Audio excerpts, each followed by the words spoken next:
On est très clairement devant le meilleur film d'animation de ce début d'année, entre guillemets, même si on est déjà en octobre. Je suis très content de vous retrouver aujourd'hui afin de vous parler du nouveau film de Chris Sanders, Le Robot Sauvage, qui adapte la série de livres de Peter Brown. Parce que oui, ce n'est pas une histoire originale, on est sur une adaptation. Juste pour un bref récapitulatif pour ceux qui se poseraient la question, qui est Chris Sanders? C'est le co-réalisateur de Dragon, de Lilo et Stitch. Par exemple, on peut peut-être même en mentionner un dernier si vous en avez envie.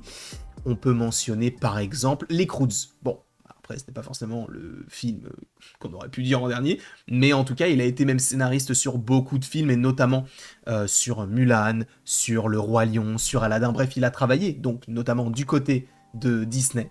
Et là on le retrouve du côté d'Universal avec DreamWorks, avec donc Le Robot Sauvage. De quoi parle ce film? C'est très simple, c'est que nous avons un robot qui a été, sans spoiler, envoyé, on va dire, sur une île, et il va essayer de s'adapter, d'aider au mieux ses habitants. Et la plupart de ces habitants, voire la totalité de ces habitants, sont des animaux.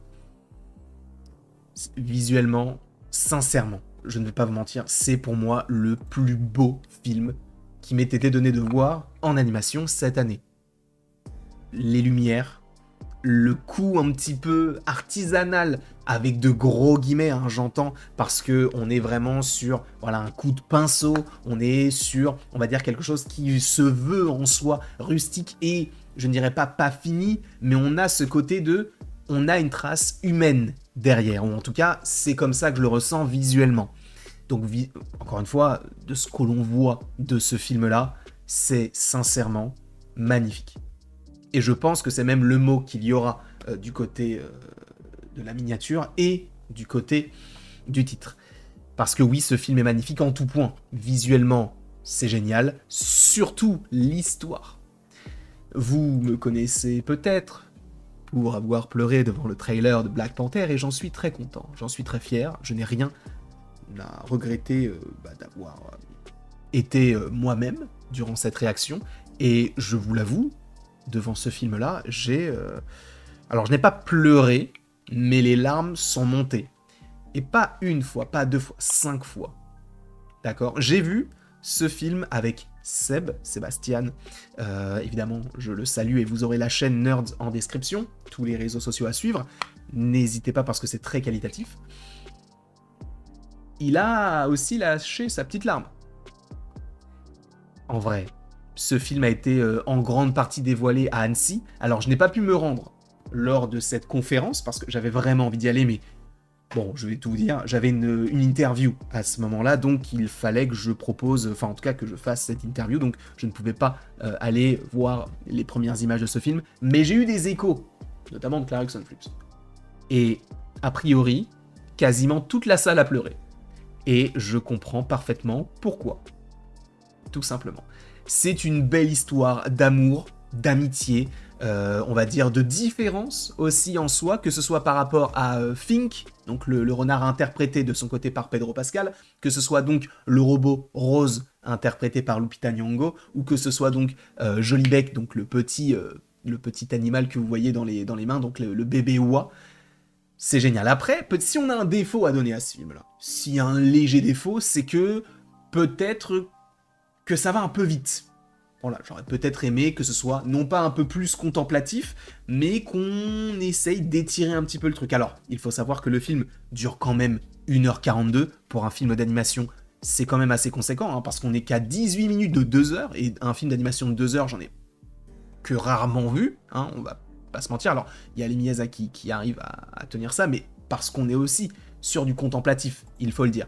Là, on est sur du contemplatif, mais c'est vrai que on peut se dire, on aurait pu... En fait, ce n'est pas que c'est frustrant, quoique, c'est qu'en fait, on aurait voulu peut-être en avoir un peu plus. Parce que c'est tellement beau, c'est tellement intéressant, c'est tellement poétique, qu'on a envie de savoir comment est-ce que la relation évolue au fur et à mesure des années, tu vois. En fait, ce que j'aurais bien aimé, et attention, spoiler, même si ce n'est pas forcément un très gros spoil, c'est que, et on le voit dans le trailer, ce petit joli bec, cette petite oie va grandir et on va la voir directement en bébé et après, limite en adulte, quasiment 1 an plus tard. J'aurais aimé peut-être qu'on passe par une étape entre guillemets intermédiaire. Là, c'est juste avec un petit plan, on va comprendre que bon bah voilà, il a grandi et maintenant, il est ce qu'il est. Par ailleurs, c'est tout simplement l'oiseau ici, donc qui est sur l'épaule de Rose. Après, il y a tout aussi un aspect, un message plutôt écologique, qui n'est pas, on va dire, là pour nous culpabiliser de nos agissements ou quoi que ce soit. Disons que c'est là pour nous dire attention, mais ce n'est pas là pour nous dire regardez ce que vous avez fait. Parce qu'on est vraiment sur un contexte qui n'est pas réellement exploré. Alors on comprend pourquoi les robots ont été mis ici, bah peut-être pour oui, aider à la sauvegarde de la planète et donc de l'humanité. Et c'est pourquoi elle-même, donc Rose, va essayer pendant plusieurs jours de comprendre tous les langages de tous les animaux différents avec ses méthodes, sa technologie un petit peu futuriste. Mais c'est vrai qu'à un moment donné, on est à San Francisco, donc on sait qu'on est sur Terre, hein, évidemment, mais on est à San Francisco, et l'eau est montée. Donc on comprend que ce film-là se passe après, on va dire, non pas l'extinction de l'humanité, mais après des catastrophes naturelles qui, justement, ont causé peut-être la mort de plusieurs humains, peut-être plusieurs milliards d'humains. Mais ce n'est pas montré comme ça, c'est juste, voilà, on voit à un moment donné le pont de San Francisco, sous l'eau, donc on suppose que oui, les humains ne sont pas forcément, n'ont pas forcément survécu. Même si on en voit qui travaillent et qui essaient de conceptionner et confectionner, plutôt conceptionner, ça se dit, je suppose que oui. Mais en tout cas, on fabrique ce genre de robot pour essayer de, pas forcément de faciliter la réapparition de l'humanité comme ça avait été le cas auparavant, mais peut-être d'essayer de vivre avec son temps, avec l'apocalypse entre guillemets qui est arrivé sur Terre, et du coup de faire évoluer un petit peu tout ça. Moi j'ai trouvé que le message était très intéressant, alors je n'ai pas lu les ouvrages, je ne sais pas de quoi cela parle véritablement, mais en tout cas le film évoque surtout l'amitié entre donc ces animaux et ce robot, donc des personnages qui en soi ne sont pas forcément, en tout cas à première vue, personnifiés hein, dans notre monde actuel. Hein. C'est vrai que on a rarement vu un humain être meilleur ami avec une oie, parce qu'en plus les oies, j'en ai rencontré quelques-unes, hein, et elles ont voulu m'attaquer, alors peut-être parce que je mangeais un sandwich dans un parc, mais c'est vrai que j'ai failli me faire attaquer par une oie.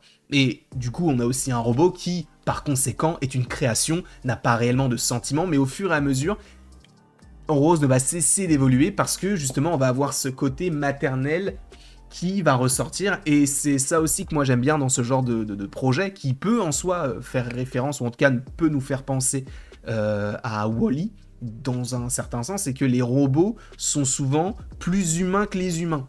Et c'est aussi un concept que nous voyons notamment dans les aliens, pour aller encore plus loin, les androïdes, des fois, notamment là avec Alien Romulus, sans spoiler, eh bien certains sont plus humains que l'humanité elle-même.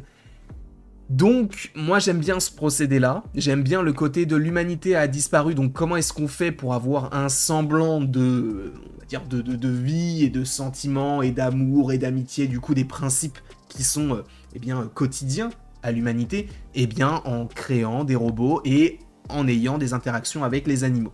Pour moi, c'est vraiment, encore une fois, magnifique. J'ai passé un super beau moment devant ce film-là, je ne peux que vous inviter à aller voir ce film-là, sachant qu'en plus de ça, bon nombre de personnes qui travaillent dans le milieu disent qu'il est l'un des grands favoris pour remporter l'Oscar du meilleur film d'animation. Ce n'est pas rien du tout. Juste pour vous dire, on a quand même eu Vice Versa derrière. On en a eu d'autres, peut-être durant l'année, je vous avoue que je me souviens surtout de Vice Versa, mais, et en plus là on va avoir The War of the Rohirrim, donc le film Seigneur des Anneaux, on va avoir des concurrents qui vont être sérieux et solides, mais le robot sauvage, en vrai, a d'énormes chances, déjà pour être nommé, mais aussi pour remporter cela. Parce qu'encore une fois, je le redis, et je vais terminer cette vidéo avec les premières paroles qu'on a prononcées là, en ce début. J'ai oublié. Attends, c'était quoi déjà ? Ah oui, c'est le meilleur film d'animation pour moi de 2024. Je vous remercie beaucoup d'avoir été présent devant cette vidéo. N'hésitez pas à l'aimer, à la partager, à la commenter, à vous abonner. Si je devais donner une note, je donnerais 17 sur 20. Parce que pour moi, il y a des défauts, certes, et c'est vrai que j'ai oublié de parler de la musique. Oh là là, la musique. je ne peux pas vraiment vous la décrire tellement elle est géniale. Je ne peux que vous inviter à aller vivre ce moment, parce que ce n'est pas juste un film d'animation, c'est aussi un moment qu'on partage. C'est une fresque, c'est de l'art, c'est magnifique. Bref, foncez voir ce film-là. Foncez. Il y a des défauts, certes, mais ça mérite au moins un 17, voire un peu plus. On pourrait même monter jusqu'à 18. Allez, montons jusqu'à 18. On est gentil, on est mignon. Je vous remercie encore une fois beaucoup et il ne me reste plus qu'à vous dire à la prochaine pour la prochaine. Et encore une fois, merci beaucoup à vous d'avoir été présents. Vous savez à quel point, voilà, c'est tout particulier de pouvoir parler de ce genre de film et d'essayer de, non pas de vous convaincre, mais de vous dire à quel point c'est bien, ou si ce n'est pas bien, que ce n'est pas bien. Mais là, pour le coup, c'est vraiment magnifique.